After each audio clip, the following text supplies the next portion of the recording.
Live లో చూద్దాం. గ్రామాల్లో పారిశుధ్య నిర్వహణ సరిగా లేక మలేరియా, డెంగ్యూ, వైరల్ ఫీవర్స్ తో ప్రజలు బాధపడతా ఉన్నారు. గ్రామాలు, పట్టణాల పారిశుధ్య నిర్వహణ, ఈ అంటు రోగాల మీద చర్చించాలని అడిగాం.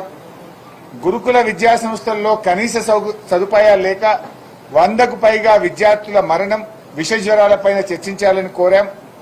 ఫీజు రియంబర్స్మెంట్ డబ్బులు విడుదలగాక ఎస్సీ, ఎస్టీ, బీసీ, మైనార్టీ పిల్లలు ఇబ్బంది పడుతున్నారు కనుక ఫీజు రియంబర్స్మెంట్ మీద కూడా వెంటనే చర్చ చేయాలని చెప్పి కోరాం. 4th సిటీ పేరు మీద జరుగుతున్న అక్రమాలు, ముఖ్యమంత్రి కుటుంబ సభ్యుల పాత్ర మీద శాసనసభలో చర్చించాలని కోరాం.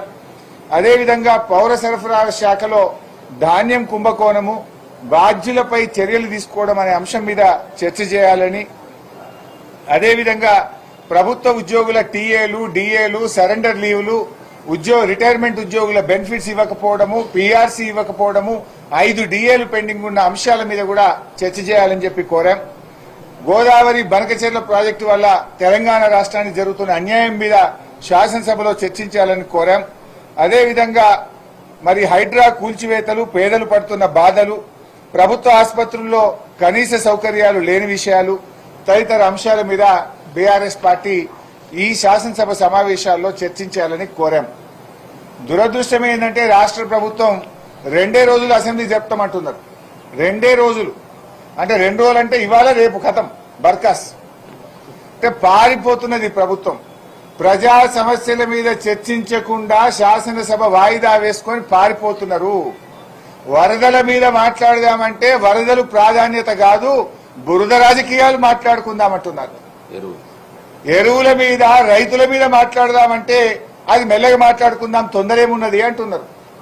అందుకే ఎరువుల మీద, రైతుల కష్టాల మీద, వరదల మీద, ప్రజలు పడుతున్న బాధల మీద మాట్లాడడానికి ప్రభుత్వం ముందుకు రాకపోవడం వల్ల మేము బీఏసీ మీటింగ్ నుంచి వాకౌట్ చేసి బయటకు రావడం జరిగింది.